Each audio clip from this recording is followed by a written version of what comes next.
The smoke rose from the burning city like black fingers reaching toward the red sky of Kepler 442b, and Admiral Zexstar watched it with satisfaction from his command ship high above the planet. The last human stronghold was finally dead, and the 3-year war that had cost his empire so much was over. His scaled hands moved across the control panel as he prepared to send the victory message back to the Catherian homeworld. The humans had fought harder than any species his people had ever faced, but in the end they were just another conquered race. Down in the ruins of New Terra, City Captain Jake Morrison crawled through the smoking wreckage with blood running down his face from a deep cut above his left eye. The emergency bunker was just ahead, and he could hear voices calling from inside the reinforced walls. He pulled himself through the broken doorway and found himself looking at the faces of maybe 200 survivors out of what had been a city of 50,000 people just this morning. Lieutenant Amy Rodriguez looked up from where she was treating a wounded civilian, and Morrison could see the anger burning in her dark eyes. She had been an engineer before the war started, and now she was one of the best combat soldiers he had ever served with. Her hands were steady as she worked on the injured man, but Morrison knew she was thinking the same thing he was thinking. This was not over. Dr. Ben Clark sat in the corner with his portable computer balanced on his knees, and his fingers moved quickly across the keyboard. He had been studying the alien technology since the first day the Catherians arrived in human space, and Morrison knew the scientists had learned things that might surprise their enemies. Clark looked up and caught Morrison's eye, then nodded toward a sealed door at the back of the bunker. Morrison made his way through the crowd of survivors and followed Clark into the smaller room where banks of communication equipment lined the walls. The doctor's face was grim, but there was something else there too, something that looked almost like hope. He gestured toward one of the screens where columns of data were scrolling past in the pale blue light. The communication network was still working, Clark told him in a quiet voice. The Catherians thought they had destroyed all human military systems, but they did not understand how humans built things. Every major colony had hidden backup systems and emergency protocols that could work even when everything else was gone. Right now, similar groups of survivors on 16 other worlds were getting the same message that Clark was about to send.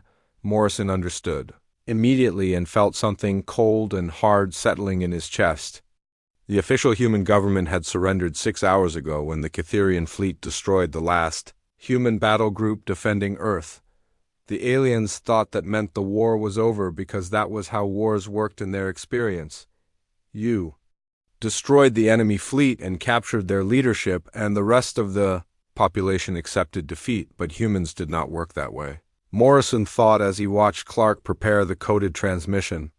Humans got angry when you killed their friends and destroyed their homes. Humans got creative when their backs were against the wall. And humans never really surrendered even when their governments did. Amy Rodriguez joined them in the communication room, and Morrison could see she had been thinking the same thoughts. She had salvaged several pieces of Catherian equipment from the battlefield, and her engineer's mind was already working on how to turn alien technology against its makers. The Catherians were about to learn something that no other species in the galaxy had ever taught them. The message went out on frequencies that the aliens did not monitor because they thought human military communications were finished. It was short and simple, but every human who received it would understand exactly what it meant. The government war was over, but the human war was just beginning. There would be no more fleet battles or planetary sieges because there were no more human fleets or defended planets. Instead, there would be something much worse for the Catherians to face. There would be humans who had nothing left to lose and everything to fight for. There would be small groups working alone and striking without warning. There would be attacks that came from nowhere and disappeared just as quickly. There would be an enemy that got stronger every time you thought you had destroyed it. Morrison stood up and looked around the room at the faces of his people. These were not soldiers anymore in any official sense. They were just humans who refused to quit. They were engineers and doctors and farmers and teachers who had decided that losing a war did not mean accepting defeat. They were the beginning of something that would spread across the galaxy like wildfire. Dr. Clark finished sending the message and shut down the transmitter. The Catherians would detect the signal eventually, but by then it would not matter. 17. Groups of human survivors scattered across 17 different star systems now knew that they were not alone. They knew that somewhere out there, other humans were preparing to fight back in ways the aliens could not imagine or defend against. The Catherian Empire had won every battle and occupied every strategic position and controlled every trade route. They had destroyed the human fleet and captured the human government and forced the human surrender. They thought the fight was over, and they were already planning how to divide up human space among their own colonies. What they did not know was that the real fight had not even started yet. What they did not understand was that humans were most dangerous when they had been defeated and scattered and left with nothing but their anger and their intelligence and their complete refusal to give up. The Catherians were about to discover that winning a war against humans was much easier than surviving the peace that followed. Morrison walked back into the main bunker and looked at the survivors who were now listening to Amy Rodriguez explain how they were going to disappear into the ruins and start hitting back at their enemies.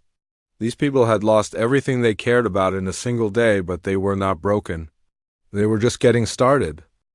6 months had passed since the Catherian Empire declared victory over humanity, and Admiral Zexstar was beginning to wonder if that victory had been worth the cost. Strange reports kept coming in from across the occupied territories, and none of them made sense according to normal military thinking. Supply ships were disappearing without sending distress signals. Mining operations were being destroyed with surgical precision. Communication relays were going offline in patterns that seemed random but felt deliberate. Lieutenant Commander Lisa Hayes crouched in the command center of what had once been a human asteroid mining platform and was now something the Catherians had never encountered before. The facility was completely invisible to their sensors because Lisa and her team had learned to use the aliens' own technology against them. They had studied captured Catherian equipment for months and discovered that the aliens relied so heavily on their network systems that they never looked for signals that did not fit their expected patterns. The mining platform had been converted into a ghost ship that could move through space without being detected and strike at targets before disappearing back into the asteroid field. Lisa's crew of 40 survivors had become something between pirates and guerrilla fighters, and they were getting very good at both jobs. They used modified mining lasers as weapons and cargo haulers as attack ships, and everything they needed came from what they could steal or salvage. On the planet New Geneva 2,000 light-years away, Sergeant Mike Chun led his team through the ruins of what had been the capital city before the Catherian bombardment. They moved like shadows through the rubble and struck at alien patrols before melting away into the underground tunnels that connected the human resistance bases. Chun had learned that the best way to fight aliens who thought in patterns was to never follow a pattern yourself. Maria Santos had been a civilian transport pilot before the war, but now she was the best vehicle thief in the resistance. She could steal a Catherian hover transport in broad daylight and have it stripped for parts before the aliens even knew it was missing. Her specialty was hijacking supply convoys and turning the stolen goods into weapons and equipment for the resistance cells that were spreading across the planet like an infection. Dr. Paul Johnson worked in a hidden laboratory beneath the ruins of the university where he had taught physics before the invasion. Now he spent his days figuring out how to turn household items and salvaged alien technology into bombs and weapons and communication devices. The Catherians had superior technology, but they had never faced an enemy that could build deadly weapons. Out of spare parts and kitchen supplies, the aliens were starting to worry about these attacks. But they did not understand what they were facing. Admiral Zexstar kept sending reports back to the homeworld saying that these were just the desperate actions of a few surviving terrorists who would eventually run out of supplies and give up. He increased patrols and tightened security and tried to hunt down the resistance groups, but every action he took seemed to make the problem worse. Captain Morrison had established his mobile command center in an old freighter that drifted through the outer system disguised as space debris. From there, he coordinated resistance activities across 40 different star systems. using communication methods that the Cytherians could not detect or decode. Each resistance cell operated independently and could survive for months without contact, but they all followed the same basic strategy that Morrison had developed during those first desperate days in the bunker. The strategy was simple in concept, but almost impossible for the aliens to counter.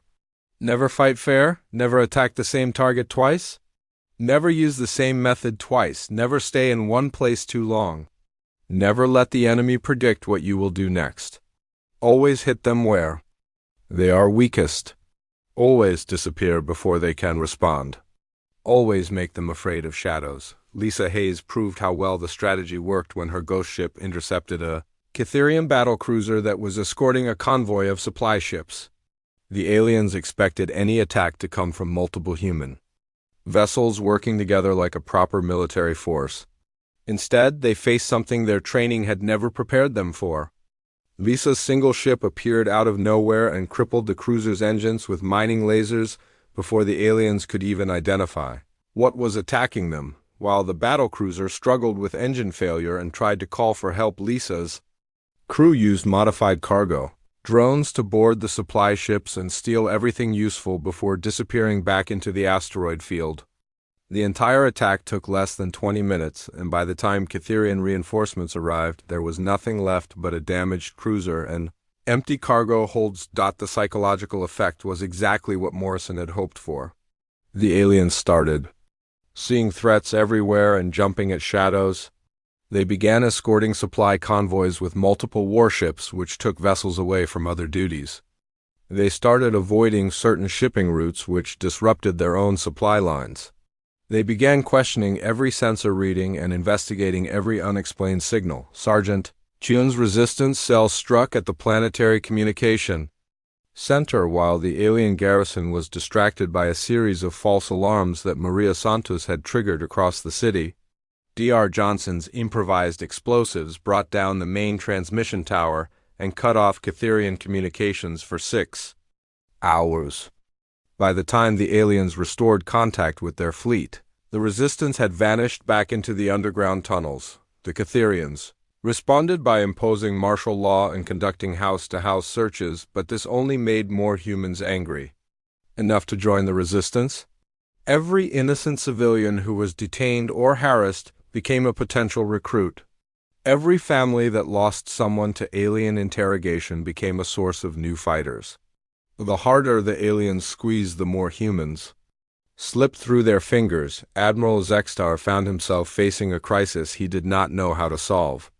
Cytherian military doctrine was based on overwhelming force and technological superiority, and those advantages meant nothing against an enemy that refused to fight conventional battles.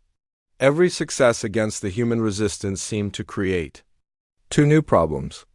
Every resistance cell that was destroyed was replaced by 3 new ones. The reports from other occupied systems were getting worse. Human resistance groups were making contact with each other and sharing tactics and technology.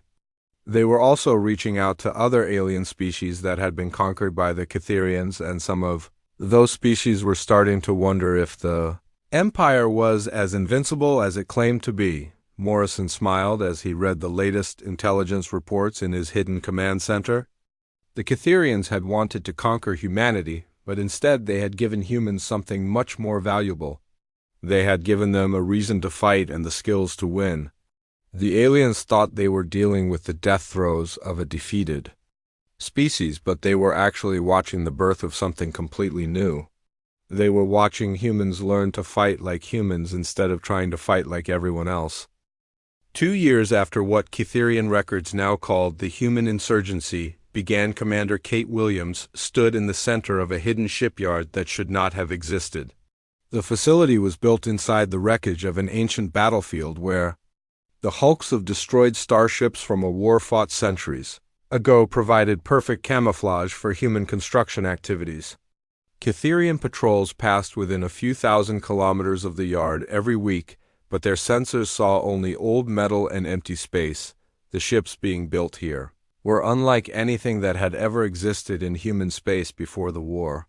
Alex Turner had designed them using a combination of human engineering principles and stolen Cytherian technology, and the result was something that looked more like a living creature than a machine.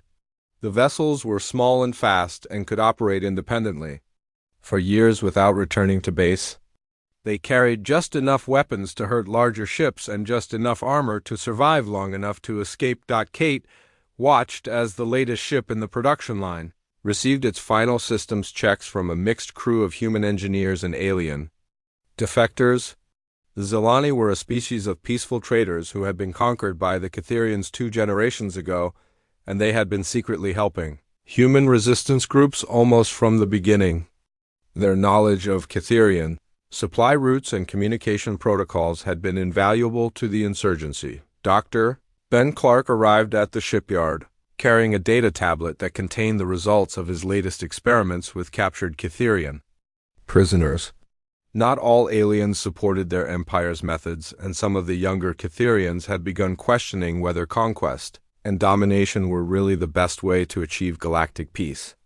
Clark had been working with these defectors to develop something that could change the entire nature of the war. The breakthrough had come when Clark realized that the Cytherian hive mind network was both their greatest strength and their most vulnerable weakness.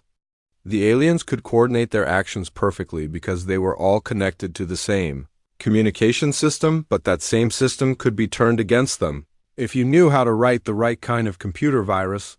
The first test had been conducted against a small Cytherian patrol group that was investigating suspicious activity in the Outer Rim. Clark's virus had been transmitted by a modified communication drone that appeared to be sending a standard distress signal.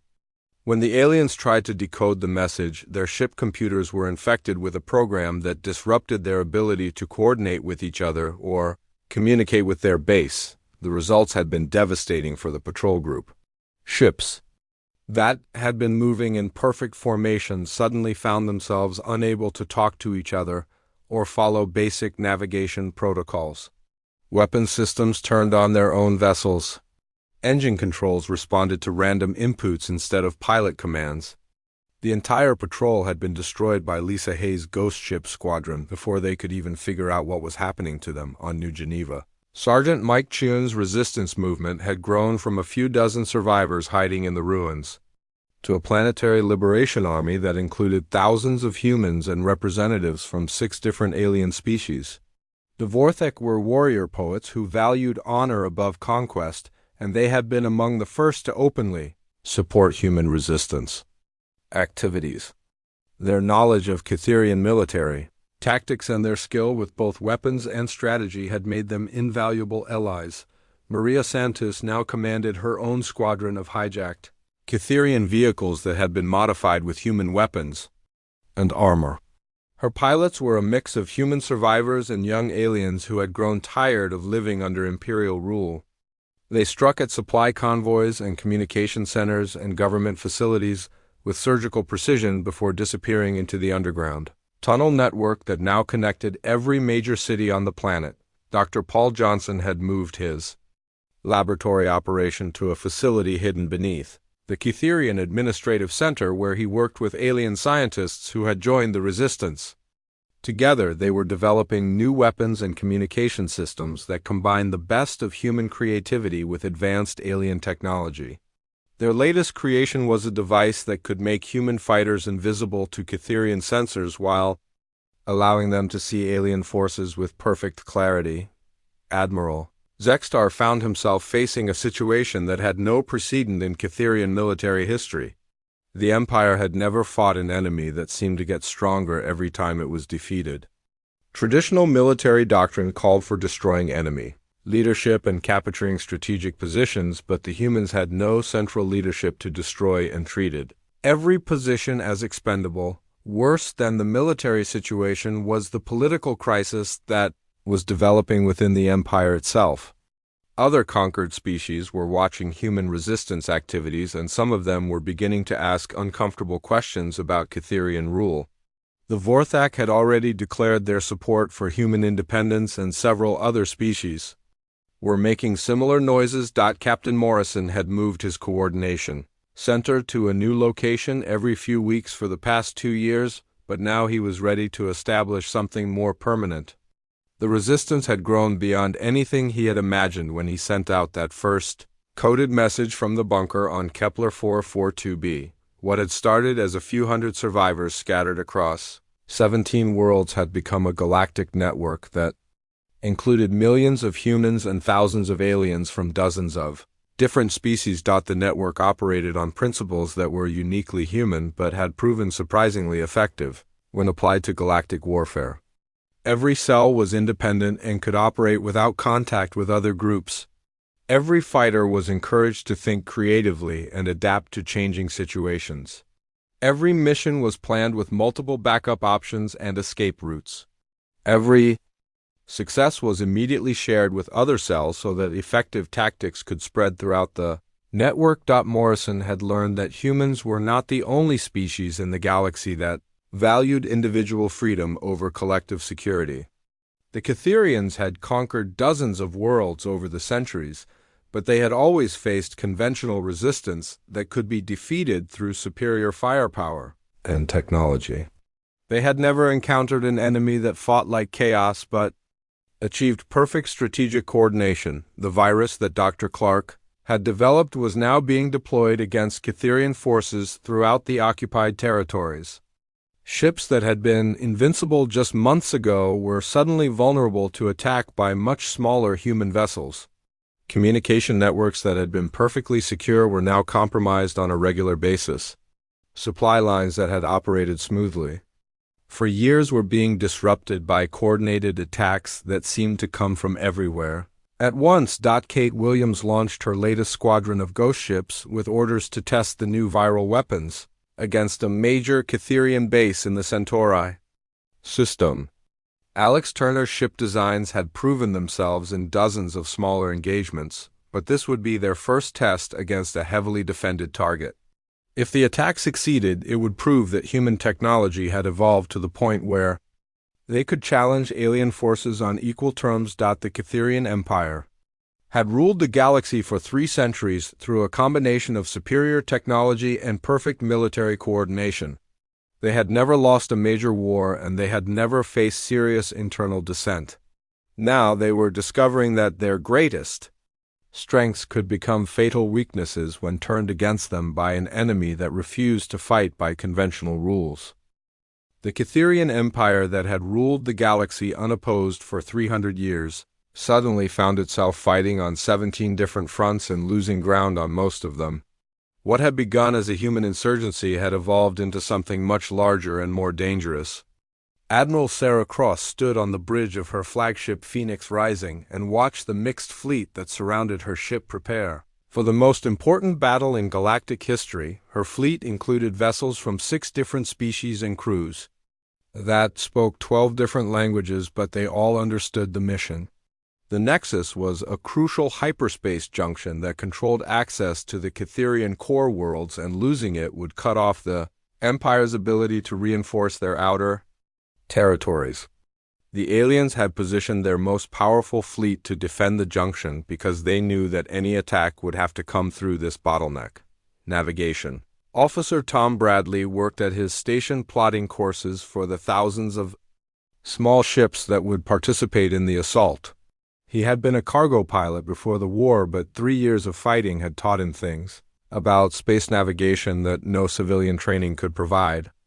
The attack plan called for perfect timing and coordination between units that had never worked together before, but Bradley was confident they could pull it off. Weapons specialist Carol Wright calibrated the new viral weapons that Dr. Clark's team had developed specifically for this mission.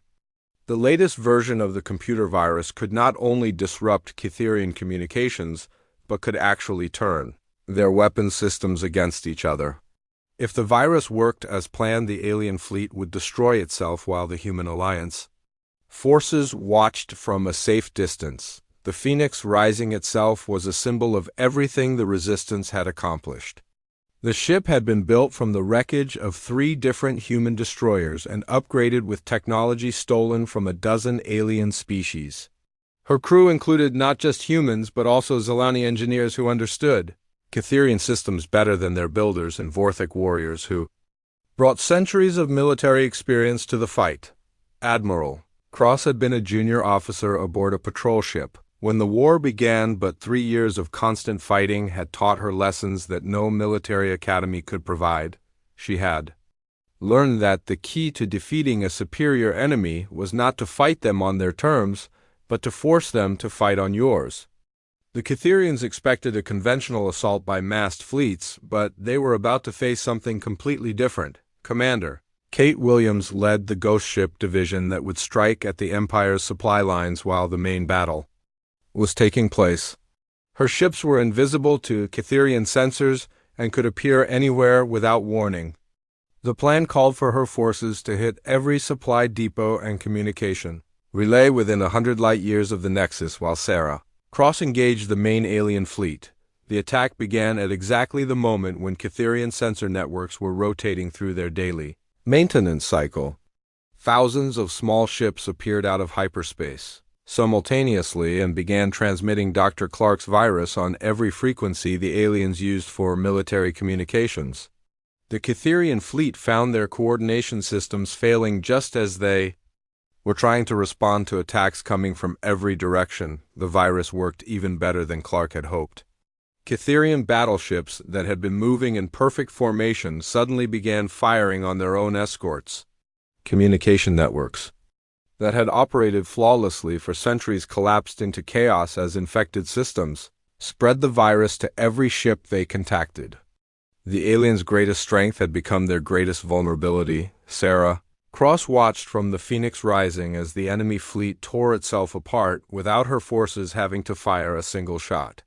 Massive alien battleships collided with their escorts as navigation systems failed. Weapons platforms turned their guns on their own command ships as targeting computers received corrupted data. In less than an hour, the most powerful fleet in Catherian space had been reduced to drifting wreckage, but the real victory was not happening in space above. The Nexus, on 17 different worlds, human resistance fighters launched coordinated uprisings that had been planned for months.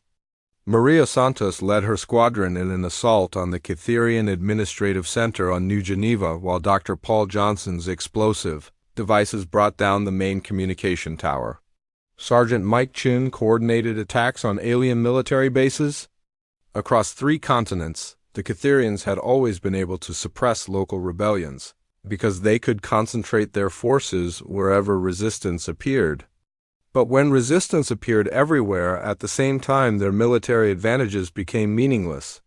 They did not have enough ships to patrol every system or enough troops to garrison every world or enough administrators to control every population. Captain Morrison finally revealed himself to the galaxy not as a shadowy resistance leader but as the first Prime Minister of the Galactic Liberation Coalition. Standing beside him at the hastily constructed government center were representatives from 37 different species, all of whom had learned from humanity that freedom was worth fighting for regardless of the odds against success. The coalition government operated on principles that were alien to Catherian thinking but perfectly natural to humans. Every member species maintained complete independence while cooperating on common goals. Every decision was made by consensus rather than imperial decree. Every individual was free to think and act according to their own conscience rather than following orders from a central authority. Admiral Zexstar sent his final report to the Catherian homeworld 3 days after the Battle of the Nexus. His empire was collapsing from within as their own people began questioning the hive mind that had controlled them for millennia. Individual Catherians who had been exposed to human concepts of personal freedom were demanding the right to think for themselves. The report contained an observation that would be studied by military historians for generations. The humans had not defeated the Catherian Empire through superior technology or overwhelming force. They had defeated it by introducing ideas that were more powerful than any weapon, a concept that individuals could think for themselves and make their own decisions was spreading through Catherian society, like a virus that no amount of military force could stop on the occupied worlds. Human fighters were finding that their alien enemies were beginning to surrender not because they were defeated in battle, but because they no longer believed in the cause they were fighting for. Young Cytherians were laying down their weapons and asking to join the resistance. Entire alien units were switching sides rather than continue fighting for an empire that had lost its moral authority. The war was effectively over, but the real changes were just beginning. The galaxy had learned from humanity that strength came not from unity of thought but from diversity of ideas. The Cytherian Empire had been powerful because everyone thought the same way, but it had also been brittle because no one was allowed to question orders or suggest alternatives. Admiral Cross accepted the surrender of the remaining Cytherian forces in the Nexus system and began planning for the massive humanitarian effort that would be needed to rebuild the shattered worlds. The galaxy would never be the same because humans had taught everyone that sometimes the best way to win a war was to convince your enemies that they were fighting for the wrong side. The final assault on the Cytherian home system was unlike anything in recorded galactic history. Instead of massive fleets meeting in traditional battle formations, the attack came as 1,000 smaller actions, happening simultaneously across the entire system.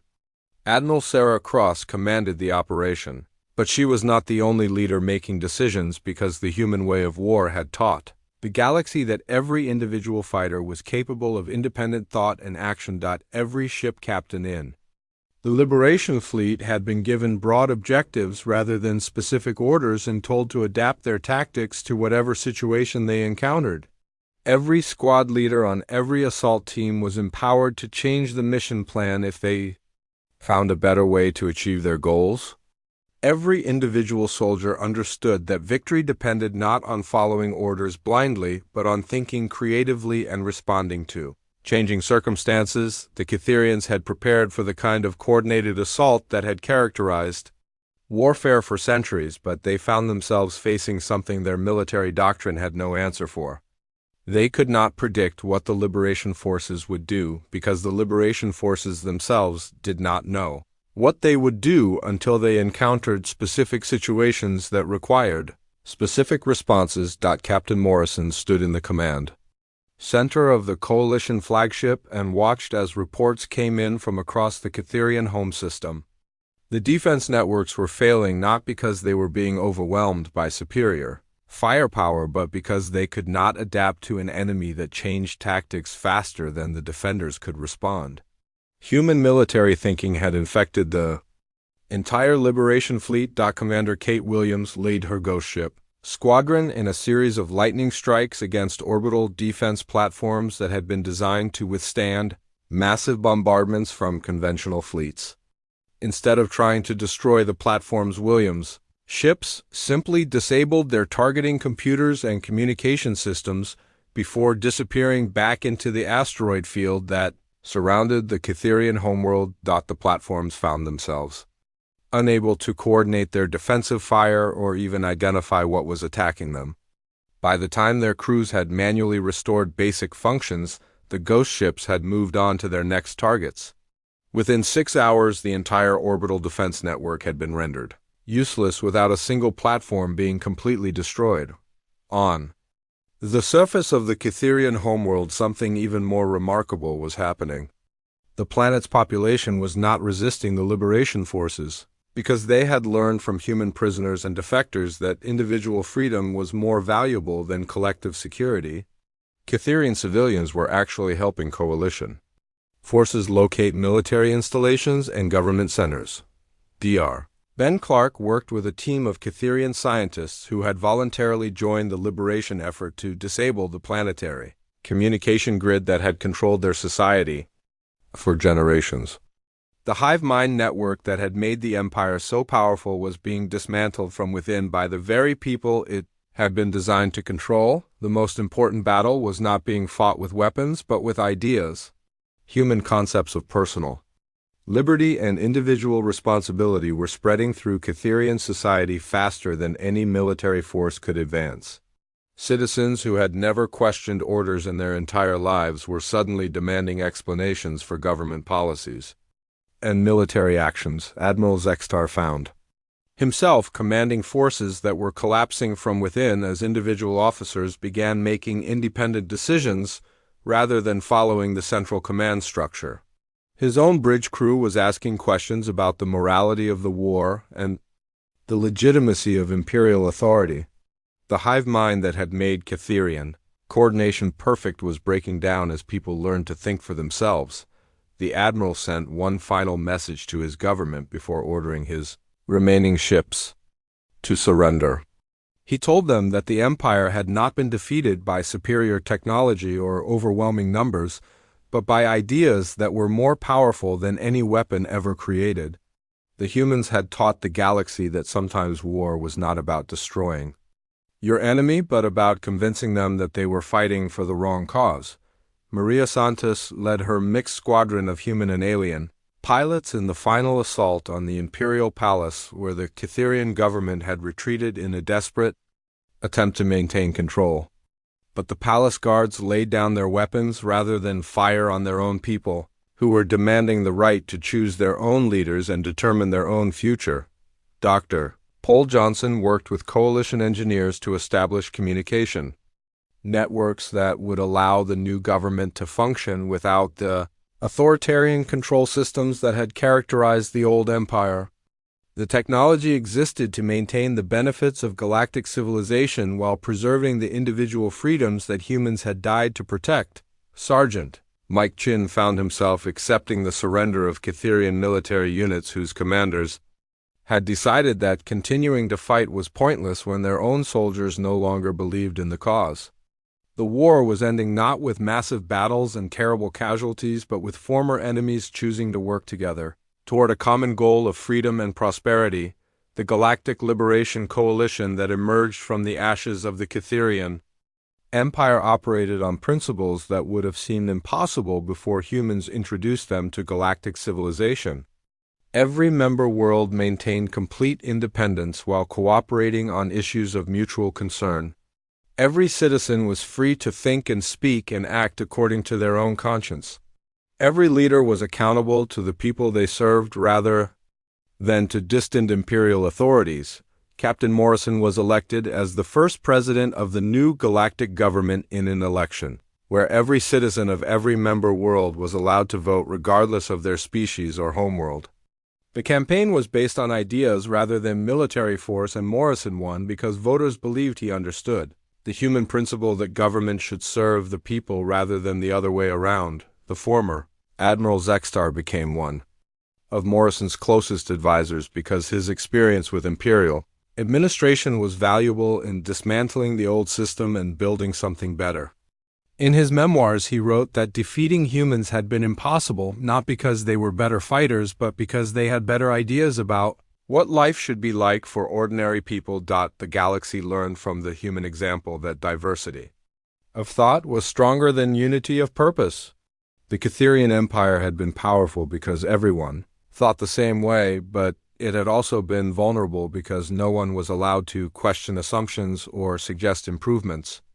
The new coalition government encouraged debate and disagreement because humans had proven that the best solutions came from considering multiple perspectives.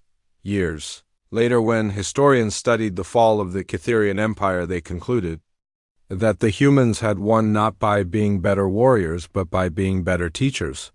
They had shown the galaxy that individuals were capable of making good decisions if they were given accurate information and the freedom to choose. They had proven that cooperation was more effective than coercion and that diversity was more valuable than conformity. The war had ended with humanity losing every major battle but winning everything that mattered. They had taught the galaxy that sometimes the best way to defeat your enemies was to turn them into friends by showing them a better way to live. The Catherian Empire was gone, but galactic civilization was stronger than ever because it was based on human values of freedom and individual dignity.